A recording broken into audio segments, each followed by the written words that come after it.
falta de nosotros. Absolutamente nada que no vaya acompañado de un corazón perdonador, de un corazón que entienda la naturaleza humana, de un corazón que comprenda la problemática del ser humano, de un corazón que pueda entender la fragilidad y que pueda entender que nosotros los seres humanos somos nosotros con nuestras circunstancias y que por lo tanto, el proceso de empatía con el ser humano es imprescindible para el testimonio de la fe cristiana, porque Dios hizo empatía con el ser humano enviando a Jesucristo su Hijo. Cuando la Biblia dice que el Verbo se hizo carne y habitó entre nosotros, no está diciendo otra cosa, sino que Dios es un Dios empático con el ser humano. Mire lo que dice el salmista, dice: Él conoce nuestra condición. Es decir, Dios es un Dios empático. Ahora, va a requerirnos una conducta, va a requerirnos un proceso de vida, va a requerirnos una formación, va a requerirnos un manejo, va a requerirnos una forma de actuar, una forma de hablar, una forma de proceder, una forma de conducirnos. Él nos va a requerir estas cosas porque a fin de cuentas ellas son las que propenden a la paz.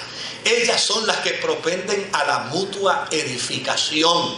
Ellas son las que propenden precisamente a que nosotros podamos declarar y afirmar que somos la familia de Dios.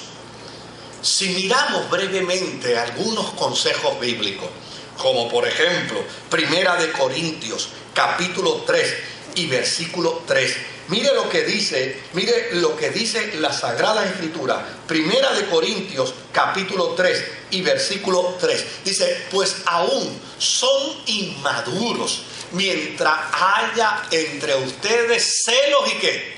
Y contienda. Es decir, si en mí hay celos, si en mí hay contienda, ¿cómo me define la palabra de Dios?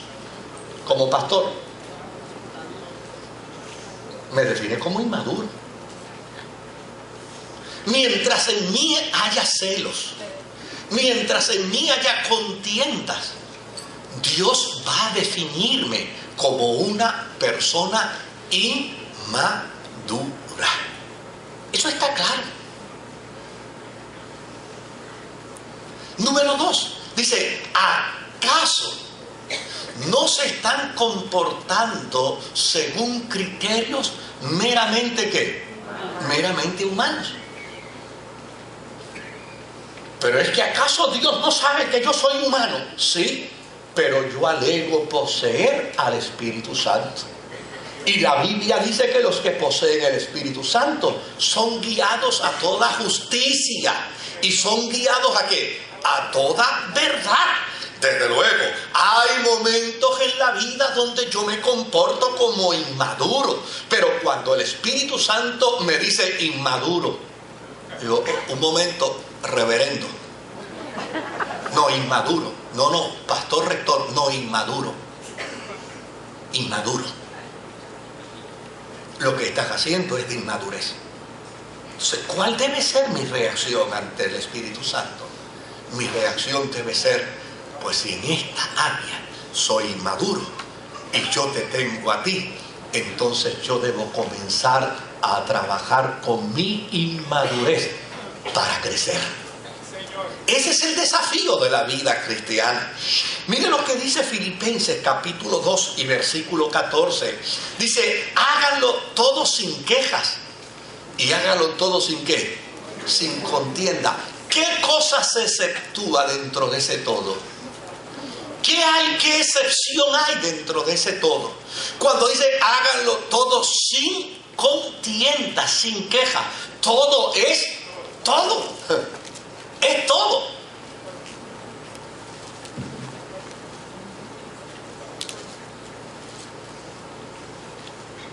¿Qué dice dice la palabra de Dios en Primera de Timoteo, capítulo 2 y versículo 8. Mira lo que dice: quiero pues que en todas partes los hombres levanten las manos al cielo con corazón puro, sin enojos ni contiendas.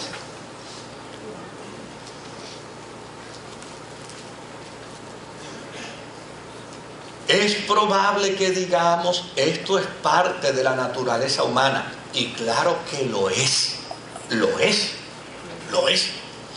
Pero hay una gran diferencia entre el que no conoce a Dios y el que conoce a Dios. Porque si no hubiera esa diferencia, entonces no habría tal planteamiento de conocer a Dios. Si no hubiera esa excepción de estilo de vida, de comportamiento, entonces no valdría la pena decir que el Espíritu de Dios está en mí. Lo que hace esa diferencia precisamente es la realidad del Espíritu de Dios en mi vida. Entonces yo tengo que definir como cristiano con toda honradez que el peso de la calidad, de la gracia del Espíritu de Dios en mí, no lo definen los carismas. El peso de cuánto del Espíritu de Dios yo tengo en mí es definido por mi fruto, por mi actuación, por la forma en que hablo, por la forma en que me dirijo, por la forma en que actúo, por la forma en que pienso, por la forma y manera en que manejo los conflictos, por la forma y manera en que manejo los problemas. Vuelvo de nuevo a decir, querido, esto no tiene que ver con nuestras reacciones momentáneas. Si estas reacciones momentáneas son confrontadas con el Espíritu Santo y en el momento en que el Espíritu Santo las confronta, decidimos ¿qué cosa? Decidimos caminar al blanco de la soberana vocación, que es parecernos a Jesucristo. ¿Es esta una inquietud de la iglesia primitiva? Sí lo es. ¿Es esta una inquietud de la iglesia naciente? Sí lo es. ¿Es esta una inquietud de los creyentes del primer siglo? Sí lo es. ¿Es esta una inquietud que quería también legarse a la iglesia gentil? Sí, querido, lo es. Porque a fin de cuentas, en lo que a cristiandad concierne, hablamos más con nuestras acciones y con nuestras palabras que con nuestros sermones. Decimos más con nuestra manera de conducirnos que con toda la teología que nosotros querramos exponer ante los demás. De hecho, teología sabe el mundo. ¿A usted no le parece que la gente del mundo no sabe cómo debe comportarse un cristiano? ¿Lo saben?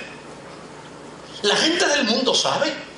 Cuando la gente del mundo escucha a un cristiano hablando soez, ¿qué dicen? ¿Saben? Ellos saben. Ellos conocen perfectamente bien cuál debe ser la conducta cristiana. Ahora, veamos esas inquietudes en el apóstol San Pablo. Mire cómo el apóstol San Pablo presenta estas mismas inquietudes que yo estoy presentando. Si miramos el capítulo 4 de Efesios, en el verso 17 al 19. Yo quiero ir por parte. Capítulo 4, verso 17 al 19. Mire al apóstol San Pablo lo que dice. Así que les digo esto y les insisto en el Señor. No vivan más con pensamientos frívolos como ¿quiénes? Como los paganos. Si yo soy distinto, óigame, yo me lleno la boca diciendo yo soy real sacerdocio, pueblo santo, pueblo adquirido por Dios. ¿Para qué? ¿Para demostrarle a la gente que soy mejor que los demás? No. Esa no es la intención de la declaración bíblica para nuestra vida. Cuando dice que yo soy real sacerdocio, no es para que yo me sienta mejor que los demás. No. Cuando dice que yo soy nación santa, no es para sentirme mejor que los demás. Cuando da esas calificaciones a mi vida, es para que yo pueda revelarle a los demás el Cristo que hay en mí. Ahora, note bien al apóstol San Pablo. Dice, a causa de la ignorancia que los domina y por la dureza de su corazón, estos tienen oscurecido el entendimiento y están alejados de la vida que proviene de Dios. Verso 19, han perdido toda vergüenza, se han entregado a la inmoralidad y no se sacian de cometer toda clase de actos indecentes. Mira el gran desafío que le hace Pablo a los creyentes del primer siglo. Es decir, desarrollemos una conciencia entendiendo que como éramos antes de ser cristianos, no podemos ser ahora. No podemos ser obstinados. No podemos vivir en oscuridad. No podemos tener un estilo de vida de muerte. No podemos vivir al marco de un desenfreno. Esto no quiere decir, queridos, que dejemos de ser humanos. El Evangelio requiere un proceso de concienciación.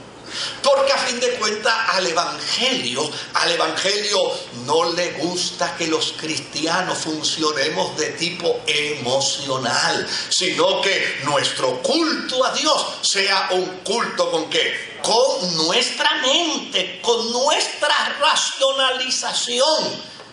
Y desde luego nuestras emociones las dejemos para el final. Cuando veamos que realmente vivimos una vida cristiana, entonces nos llenaremos de alegría, nos llenaremos de entusiasmo, nos llenaremos de gozo, brincaremos y saltaremos. Pero no podemos vivir de una manera tan circunstancial, que me goce cuando esté en la iglesia y me conduzca cristiano cuando esté en la iglesia, y fuera de la iglesia yo me considere un ser humano distinto a la fe que profeso. Ahora, fíjese lo que dice Pablo.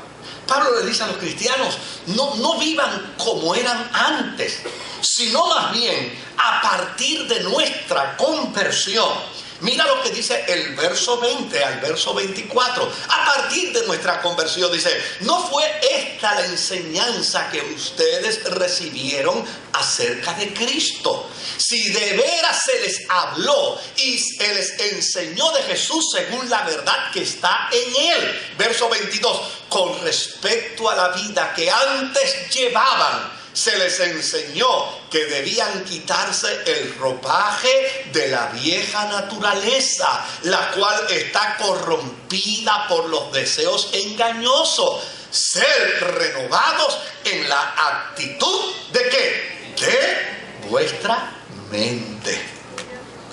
Óiganme, si me han declarado cristiano, mira el planteamiento interesante de Pablo. Cuando yo no era cristiano, yo tenía un ropaje lleno de soberbia, yo tenía un ropaje lleno de obstinación, yo tenía un ropaje lleno de oscuridad, yo tenía un ropaje de muerte, yo tenía un ropaje de desenfreno, de inmoralidad. Pero llegué a Jesús, me hablaron de Jesús, la gracia del Señor vino sobre mi vida, y como consecuencia de esa gracia de Dios sobre mi vida, ¿qué yo he decidido hacer? Pues lo que he decidido hacer es comenzarme a quitar ¿qué? El ropaje de ese viejo hombre. ¿Se acuerdan de aquel corito que decía, hubo un cambio cuando a Cristo conocí? Las cosas que yo hacía, ya no las hago más.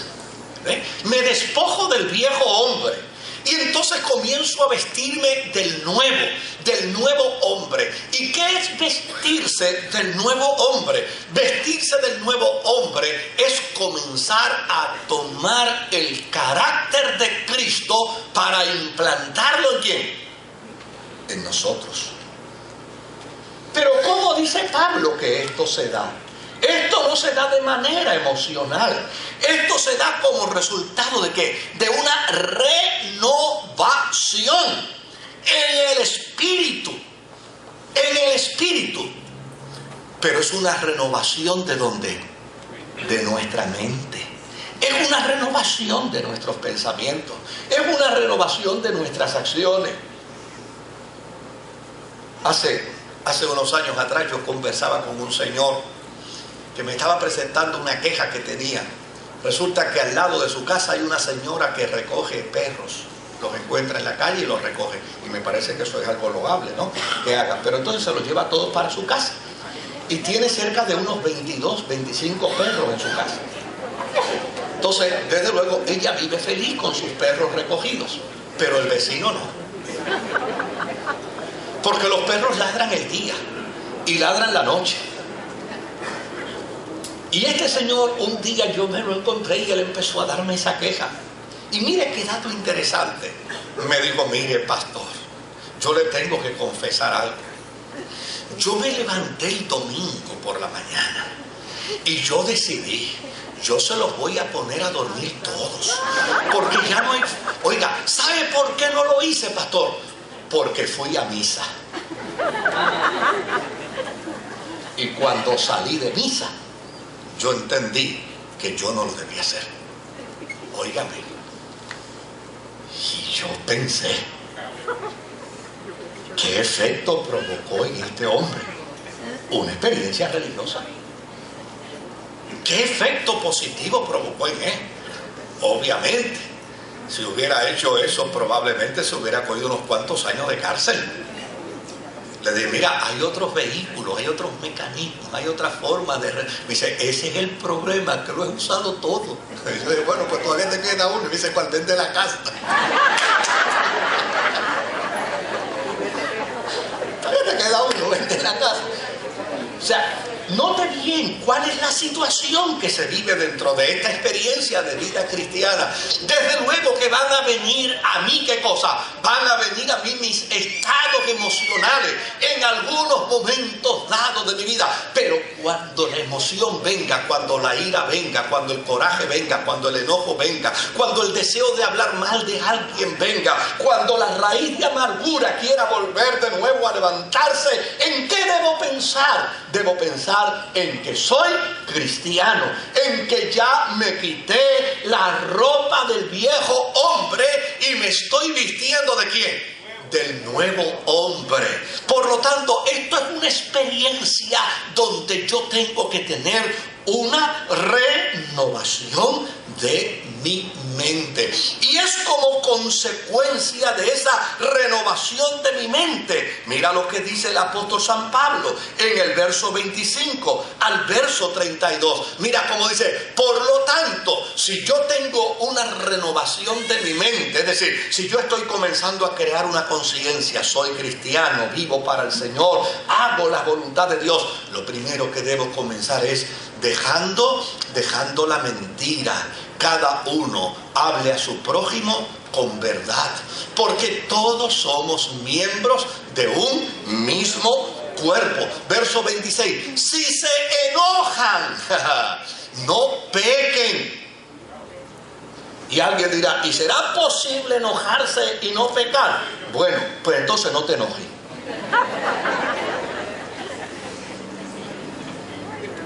Pues no te enojes. No dejen que se ponga el sol estando aún enojados. Es ahí donde estriba el pecado. Mire, el pecado no estriba en enojarse. Yo estoy seguro que aquí hay gente que se ha enojado conmigo y yo me he enojado con algunos también. ¿Por qué no? ¿Sabe dónde estriba el error? Donde yo permita que ese enojo perdure. Y que ese enojo se convierta en una raíz de amargura. Y entonces yo comience a echarle 20-20 a mi raíz de amargura. Y empiece a crecer. Y empiece a desarrollarse. Y cuando yo venga a darme cuenta, yo estoy enfermo. Yo estoy en un estado peor que el primero. Porque probablemente cuando vine al Señor, vine con otros pecados, pero no con raíz de amargura. Y ahora estoy en una situación peor, porque tengo raíces de amargura.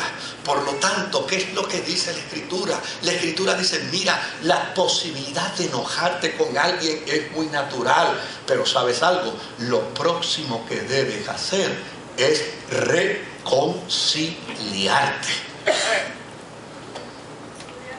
Y eso es tan fácil, querido. Usted piensa tal vez que no, pero es fácil.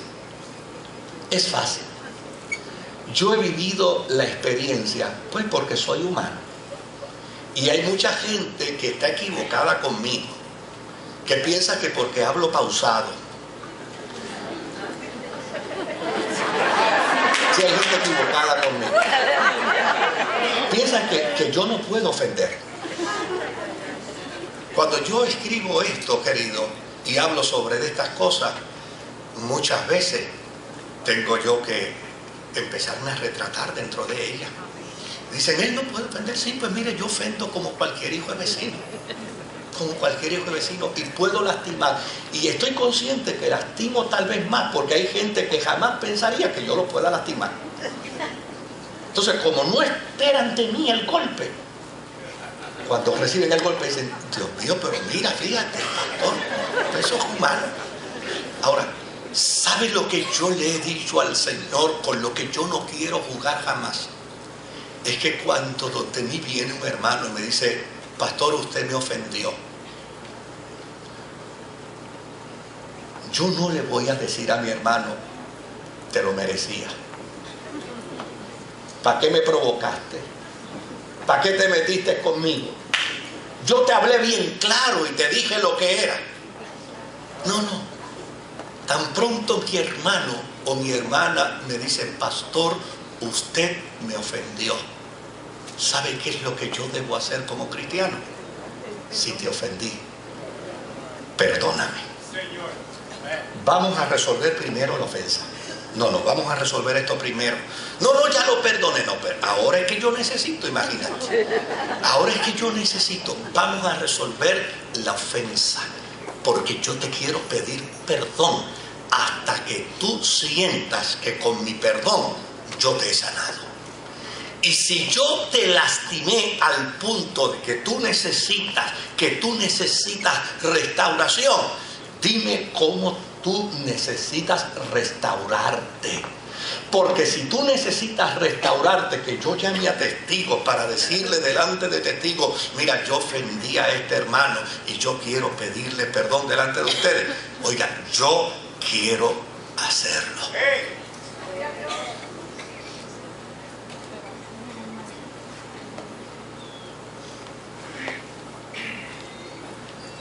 Si se enojan, no pequen. No deje que el sol se ponga estando aún enojados. Mire lo que dice la Escritura. Vamos a ir más adelante. Verso 27 hasta el 32. Dice, no den cabida al diablo. Verso 28. El que robaba, que no robe más, sino que trabaje honradamente con las manos para tener que compartir ¿con quién? Con los necesitados. Porque a fin de cuentas no es solo dejar de robar, es ahora que compartir.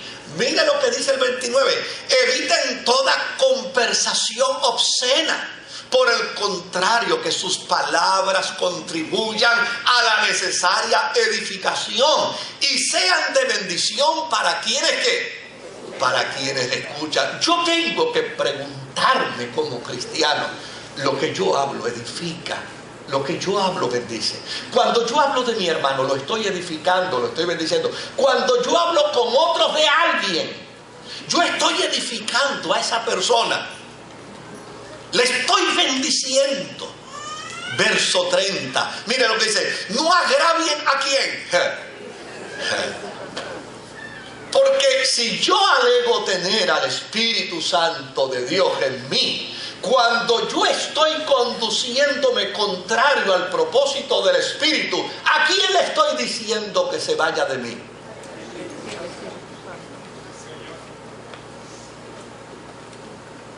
No agravien al Espíritu de Dios, con el cual fueron sellados para el día de la redención.